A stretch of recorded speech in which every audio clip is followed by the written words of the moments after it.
Welcome to Chapter 11 for Stress Management. This is the Time and Life Management chapter.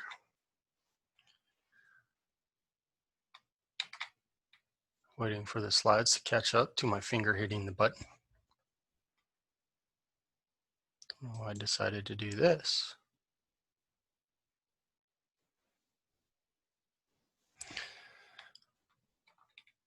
There we go.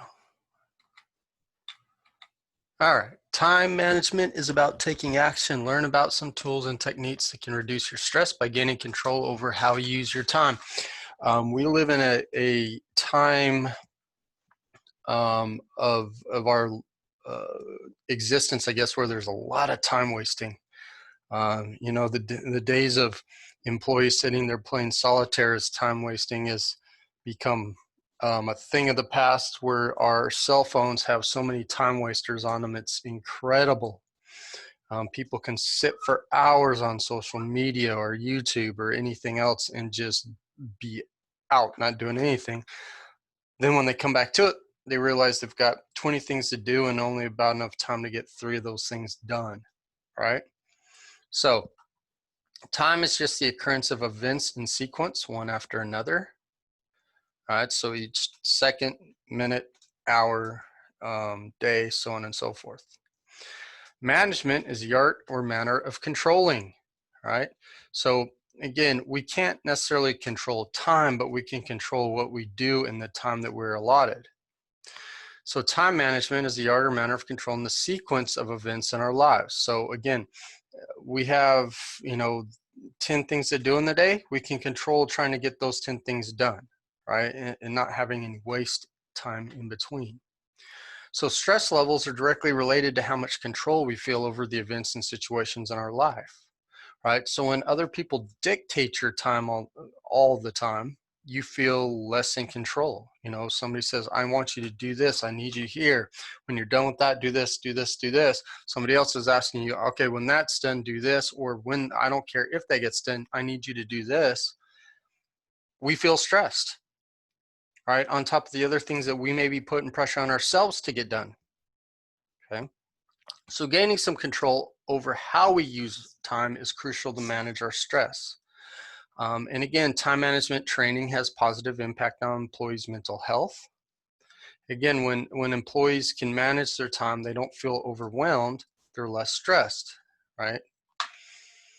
So time pressure and stress, the subjective sense of time pressure is grounded in objective reality. Those reporting higher levels of perceived time pressure carry heavier loads. Both low and excessive time pressure seem to correlate negatively with mental health. So there's this, when you feel like there's always deadlines and you're just barely meeting them, or sometimes you're going over and things like that, it gives you a sense of being out of control, gives you a sense that, it's like you're in a car and the steering wheel doesn't work and it's going where it's going, right? And you're just along for the ride, trying to get done what you can get done. So time and stress, gender, women and men rate themselves differently in terms of time management and stress levels. Women rate their time management skills more highly than men do, but are also more likely to report feeling overwhelmed. Men are more likely to participate in stress buffering activities and report lower levels of stress.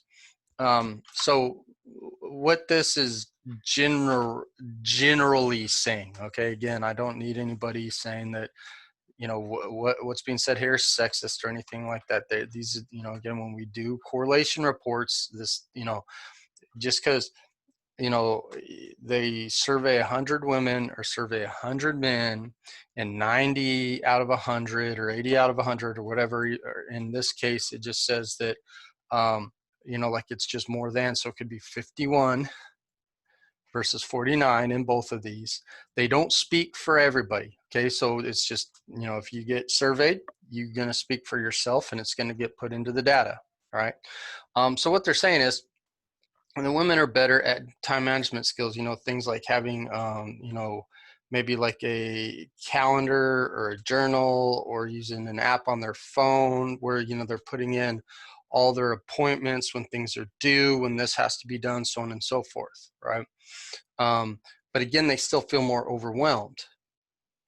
Men report not being as overwhelmed, and instead of participating in time management, they may go do more recreation things. So like in between like high stress stuff, they may, you know, go play basketball or maybe go have a beer. I don't know, like whatever that is, stress buffering activities, right? So doing those type of things, again, at least for the men that were surveyed for this, they feel like that helps more than actually managing their time.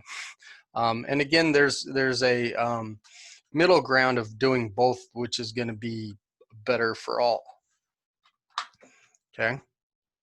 So men were more inclined than women to spend more than 10 hours per week during their last year of high school engaging in the following activities: socializing with friends, exercising or playing sports, watching TV, and partying. Right. So these are time buffering activities. By comparison, women were more likely than men to spend more than 10 hours per week in non-rec activities such as working for pay, studying and doing homework, engaging in housework and childcare.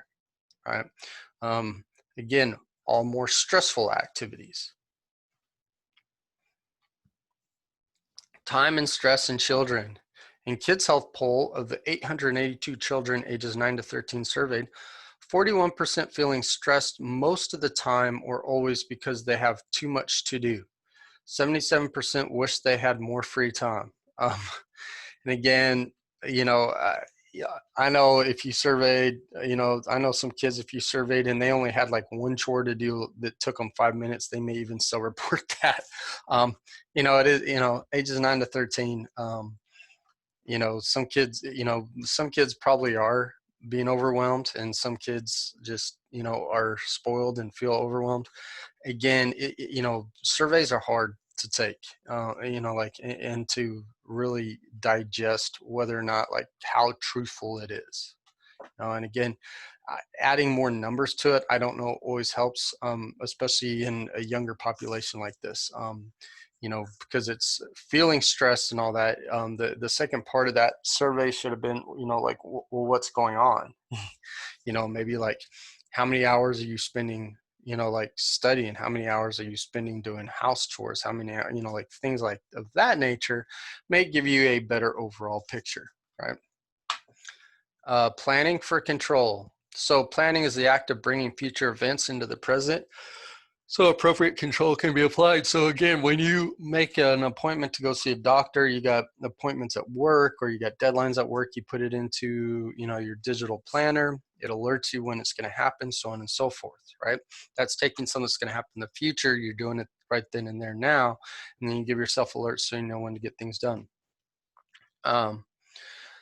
Pareto's Law, 80-20 rule. We use the 80-20 rule a lot in things, and so I'll go over it for this because this one's a little bit different than what we talk about a lot of times in fitness, right? So many activities, 80% of the potential value can be achieved from just 20% of the effort. So one can spend the remaining 80% of effort for relatively little return.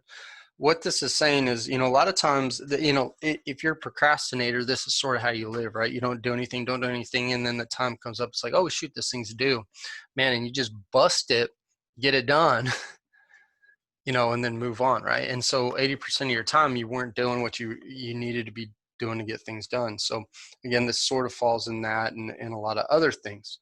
Now, what we usually see in fitness is this whole principle of, when a gym takes memberships, usually through the course of a year, you're only going to, have consistently 20% of your members using the gym, right?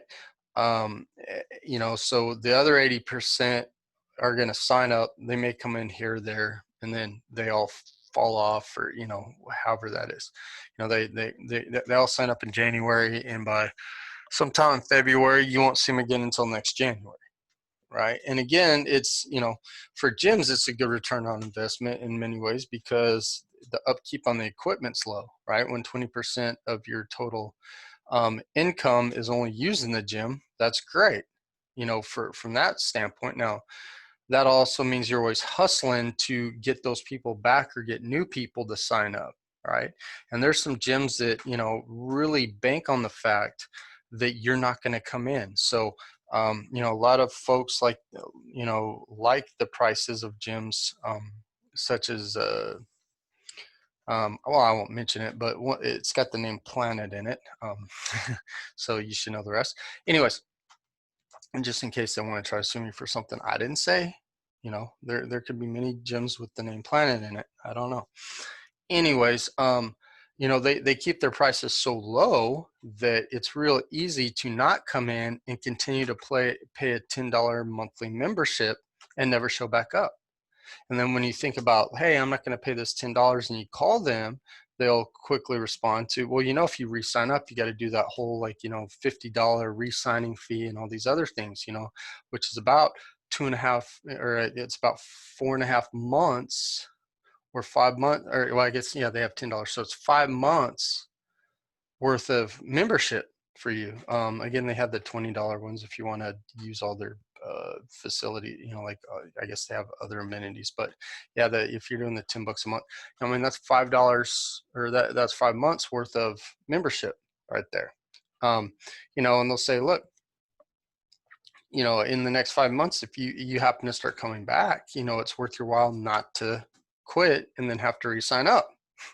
You know, and they get the, oh yeah, I guess that's possible. Maybe I'll find more time in the next couple months to get serious about my fitness. And then people do that, and then they call again, and then they, you know, no, no, no, no, you know, and so they just keep spending money that they don't use, right? And again, the gym is built on that premise. They're not built to try to help you achieve your goals.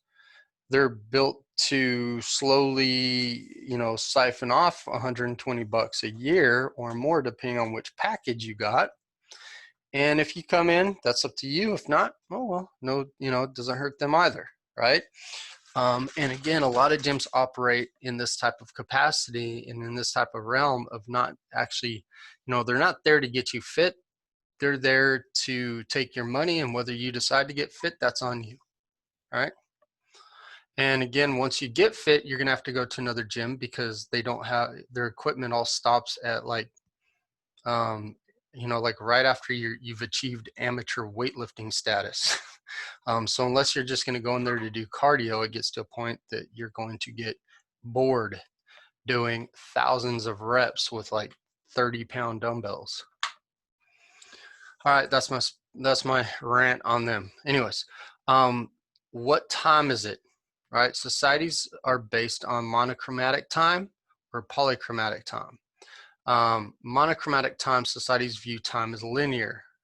They view it as a commodity. Polychromatic time cultures tend to be cyclical and unscheduled, view time as natural rhythms in which several things can happen at once. Okay. Um, so it's, you know, monochromatic is like at 8 o'clock you got this, 9 o'clock you got this, you know, where uh, polychromatic times view things more like, you know, okay, you know, these are morning things, these are afternoon things, or these are things we do in the summer, these are things we do in the winter, these are, you know, like there's a, you know, there's a rhythm to it. You know, there, like they said, and there's things that, you know, like several things that happen either all at once or around each other. Okay. During American students' first few years of college, 75% of time is taken up by socializing, recreation, and sleeping, and only 7% is used for studying. You know, some people are like, that's not me. You know, that probably was me when I was, especially in undergrad. Grad school, definitely no. And by my doctoral degree, uh, definitely no. But I don't know. I may have been pushing it at 7% to be honest in my undergrad. Um, and again, don't waste your time like I did. All right, methods of time management. 4 crucial questions. What are my highest priorities? Of my priorities, which do I value the most? What can I do about my highest priorities in the days and weeks to come? And when during today or this week will I do these things? Right? So there's those things that are most important to you to get done. Um, how do you value those? And, so when can you start getting those things done if they're things that are going to take a lot of time? When will you find time to kind of, find blocks of time to get those things done, right? ABC 123 prioritize plan. List everything you want to accomplish today. Give a value to each item on the list. Must be done, should be done, has very little importance. Prioritize again, review all the A items, rank them, with one being the most important to complete, and then proceed through the B's and the C's. Okay, so again, you get through there and then you try to get all the A's done, work your way through the B's, and if you get to the C's, you get to the C's, right? So example of an ABC 123. So again, they C5, play Nintendo with Eric. I didn't write this one, but that's kind of funny because my buddy Eric and I, when we were kids, played lots of Nintendo. But yeah, again, it's not not a prioritized event there. Now, A1 for them is study for tomorrow's math test, right? A2 is go to the eye doctor appointment. Now, again, A2 may not really rank that high, but you don't really have a choice and you may get charged if you don't go, right? A3, go to the gym to work out. Now, this person sounds like an adult. Why do they even categorize playing Nintendo with Eric? I mean, that shouldn't, I don't know, that's just funny to me. What else is in the C category? That one's C5. What's C4? Go to the mail to look for new jeans. Huh. I would venture to guess they meant to say go to the mall to look for new jeans. I mean, if they got new jeans in their mailbox, or they go shopping for jeans in their mailbox, besides if they ordered them, I mean, you should know when that stuff came in, right? There's been a lot of typos on these slides, if you guys have not noticed. Again, you would think a professional company would check and double check the stuff they're putting in there, but that's just me. C3, check email. All right, hopefully that's not the check email, but in some of the B categories, study for next week's history test, right? Doesn't have to be done now. It's not high priority, but it needs to be done soon. And I guess if you get done with tomorrow's math test and you work all the way through all the A's, then that would be good. Call players on intramural team about next week's game, right? I like how that one's above study for next week's history test. That would definitely rank higher on my stuff too. Send thank you letter for last week's job interview. Again, good idea. Nowadays we don't really do that as much as we do emails, follow-up email. Hey, thanks a lot. All right, tyranny of the urgent. Important tasks rarely must be completed today or this week. Urgent tasks require immediate action. Okay. While they may have momentary appeal, tasks seem less urgent with time. We may regret the time we spend on urgent tasks at the expense of other activities. I mean, sometimes you just got things that got to be done now, but yeah, it can kind of, it may not have been really all that important, but again, because of its time constraint, it seems important and adds stress, right? So time management is stress management. So groups that receive time management training report significant difference in perceived stress, sense of well-being, perceived control of time. Now, again, it's one thing to get the training, it's one thing to implement it, right? So I don't know why they say they received the training, because there could be people who are like, all right, now you're telling me all this stuff. I actually knew all this stuff. I still don't do it. And I'm still screwed up, right? Or I've been practicing some of those things and it's not helping, right? So again, you would think that like they receive training, implemented training, and they see a difference, right?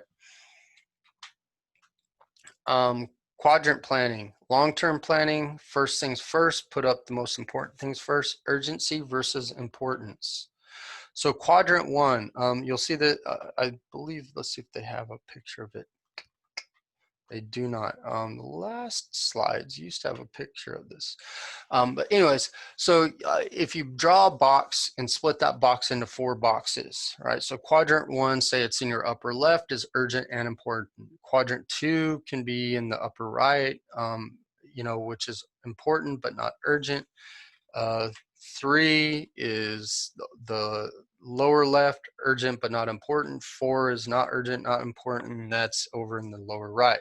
So 1 would be like you got a crisis that comes up, right? You got to, you know, you're on your way to work, you get a flat tire, you got to fix the flat, right? You don't get to work. Pressing problems, deadline driven projects, right? You got something due today or tomorrow, important things on which we have procrastinated. Again, you got something due today or tomorrow. 2, important, not urgent. Preparation, right? You know, everybody should be prepping for hurricane season right now. You know, never know when one's coming, but it's good to have things in place. Prevention, right? You know, exercise and things like that are good preventative strategies. Or, you know, you taking care of stuff on your house before it breaks. You know, there's certain upkeep on your house or your car, right? You know, getting your oil changed, so on and so forth. Values clarification, planning, relationship building. Again, depending on where you are in the relationship or how quickly or how close someone is to getting rid of you, that could actually move up to urgent, I guess. True recreation and empowerment, right? All important things, but they may not be time urgent, right? Quadrant 3, urgent but not important. Interruptions, phone calls, right? So again, it's something somebody calls you, it may not be that important, but it may be something that's got to just be dealt with, right? Some mail, some reports, some meetings. Actually, I put 99.9% of every meeting I've attended in the not urgent, not important, but you know, is what it is. And probably don't need to be in the meetings. Many proximate pressing matters, many popular activities. Quadrant 4, not urgent, not important. Trivia, busy work, phone calls, time wasters, and escape activities. So step 1 is quadrant 2 questions. Step 2, identify your role, identify the roles. Step 3, sharpen and saw. Step 4, evaluate. How did I do? So again, you start, you know, putting the things together.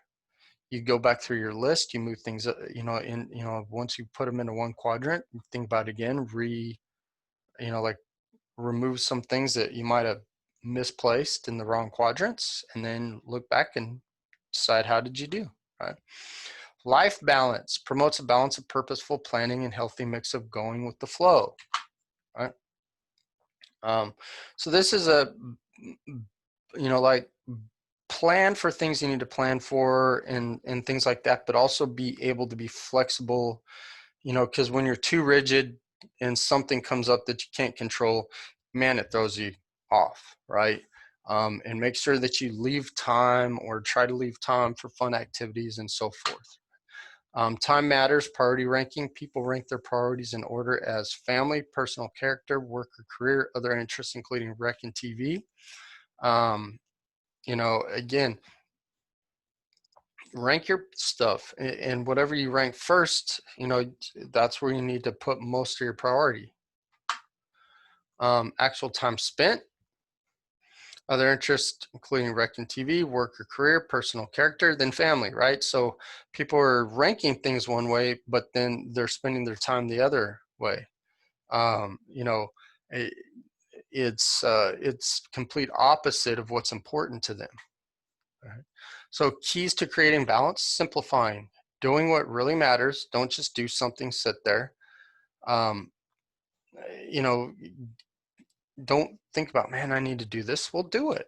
Balancing attitude, balancing structure and spontaneity. You know, sometimes people get so rigid in the structure, you know, but then there's other folks that are too much into like whatever comes, and they don't, you know, they don't plan and get things done. And so again, there's a, there's a balance you need. And then anti-planning. Sometimes people have everything planned out. Oh, man, you can't plan everything out. Leave some room for just some, hey, let's go do this, right? Serendipity, all right? And this is the quality that through good fortune, sagacity, allows a person to discover something good while seeking something else. So this is like you're on a mission to go do this, and then something else cool happens, right? So, this is like sometimes when people run into like one of their favorite celebrities, right? They're going to the store, and all of a sudden, you run into like The Rock or something, like, whoa, I was just here trying to, I was just here looking for bread, or toilet paper in these times, and it was hoping to find some. But hey, it's The Rock, and you're like, hey, take a picture, show all your friends, look who I ran into, right? So you found something else, right? So keys to serendipity: we need to be working towards something. We need to be aware, to be alert, and observing things. So as you're working forward, you can't be just complete tunnel vision, right? As you're going there, and somebody asks, hey, would you like to, you're not just, no, no, no thanks, no thanks, kind of on your way while you're doing it, you're like, all right, well, talk to me about that. Oh, that, yeah, hey, actually, that would be good. You're, sometimes when you're doing one thing, other good things can happen. Okay. Procrastination, avoidance of doing a task that needs to be accomplished. People that do this, perfectionists, right? They just feel like they're never going to get it quite perfect, so they keep putting it off. Dreamers, they daydream so long that they just come to a point, it's like, oh shoot, I gotta get this done. Worriers, they need something to worry about, so if they don't do it, then that gives them something to worry about. There you go. Crisis makers. Yeah, these are folks that drive me crazy. You always have like way too many of these people in your life, like everything's a crisis. They're at DEFCON 5 on everything that happens to them. Defiers, they're just, I'm not doing that. And then overdoers, right? They do so many other things that they put something else off that they eventually got to get to. Gaining quality of serendipity, slow down, welcome surprises. Like it's okay to go off grid or let things happen, right? Enjoy the journey. Sometimes we're so focused on the destination, you forget to enjoy the journey. It's one of those things that, when I go hiking, there's times where we're, like I've been on hiking trips where on the way up the mountain, because we're trying to get in there before a storm gets in or before nightfall or something like that, I've been with some of my buddies on these really long hikes where we're climbing thousands and thousands of feet, and we've got to get to a place to camp by a certain time, and we just go go go go go. And I mean, again, you're up in the mountains and you take in some of it, but sometimes you miss some things. And then a lot of times on our way back home, because coming down the mountains was faster, we'll stop more. You kind of, you're like, man, I didn't see that waterfall on the way up, and things like that. And you just miss these things that would have been really cool to see, hold Sunday sessions. Again, have days off, have days where it's like, man, this is a relaxed day, or this is a recharging day, things like that. Simplify, set your own standards, make goals without plans. Sometimes be like, I'm going to get here and kind of see how, not plan everything out, like step 1 to step 342. Right? Add playfulness and humor to each day. Man, sometimes you just got to take a break, right? I definitely have some days where I'm like just way too serious all day.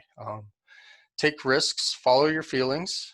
Sometimes, and this is one thing I have trouble with. It's just 99% of the time, man, I'm a science math guy. It just is what it is. Like, does the data show that, sometimes you just gotta be like, you know what? There's really no rhyme or reason to do this, but I'm going to do it and see what happens. Okay. Time tip: by taking a brief break from studying, you may get much more done when you return. And sometimes letting your brain just like let go for a sec, and it doesn't have to be long, but just getting the focus off what you're doing, focus on something else. It's a little bit more relaxing than coming back. Man, sometimes like you can charge back into something that you were losing, right? So overcome procrastination, turn elephants into hors d'oeuvres. So, and yet instead of trying to do everything all at once, like, you know, just do a little bit at a time, a little bit at a time, a little bit at a time. Avoid cramming. And the problem with cramming, some classes are set up to make you cram every single day, right? And so, I see this a lot with folks that are going through A&P, right? The anatomy and physiology classes are always overwhelming. It doesn't matter, even when you get into grad school and do A&P, it's overwhelming. It's too much information, too little time, and you cram each and every day because there's always constant reviews and tests and quiz, and like you got to know every muscle, nerve, blood vessel, like the innervation of the nerves, and what blood vessel feeds it, insertion, origin, the bones, know all the bones and the bony landmarks, know all the organs and what they do, what hormones they produce, like what happens if this happens, and you're just cramming.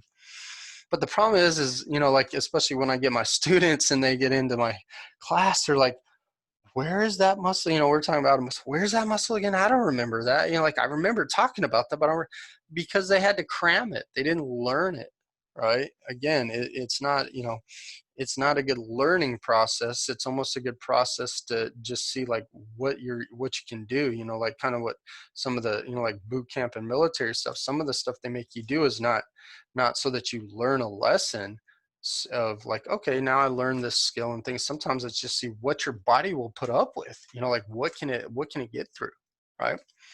Manage your time zappers, right? So again, if it's the gram, put a limit on your gram time. Maybe like if you're one of those that just constantly like you're going to get on it and you don't know how long you'll be on there, man, say, hey, like say, hey, Siri, set a, oops, see, there's my Siri right now. Just kidding, Siri, I don't need you.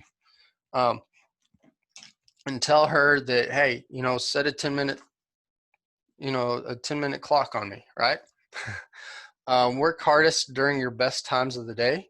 So there's times where your just body's alert, ready to go. It's same thing like when it comes to like working out. Like if you have a choice throughout your day, like you can work out at certain times. Like if you want to get the most out of your workout, you do it during the times like you just have high physical energy.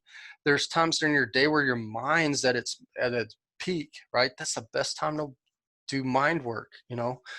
Keep an activity log, again, a checklist, whatever it is, just something that like lets you know, all right, I got these things, I got this done, and then choose to refuse, right? Get done what you got to get done and don't add anything else, right? You can try delegating. Again, I'm going to warn you on this one. I think some people get so used to delegating, they don't ever do anything on their own. Don't be one of those people. We hate those people. Those of us that are doers, delegators are not, in my opinion, they're just not useful. You need to be a good mix if you're going to delegate. If you're a delegator, you also need to be a high doer. And the reason is because if not, you're a boss that dictates. Okay. And it's one of those things I've had or slash have bosses at points in my life that are delegators. And what I've noticed about all the ones that I've had, um, that are delegators that are terrible bosses, is they are non-doers. They're straight delegators. Okay. They're lazy, right? And again, a lot of times they delegate because they can't do it for themselves. Many times it seems like they're people that are in jobs that they're not qualified to be in jobs for. Where I've had other bosses who are delegators, but you don't even really notice they're delegators. They'll ask you to do things, but you feel like you're helping them out to the bigger cause because they are busy doing things, right?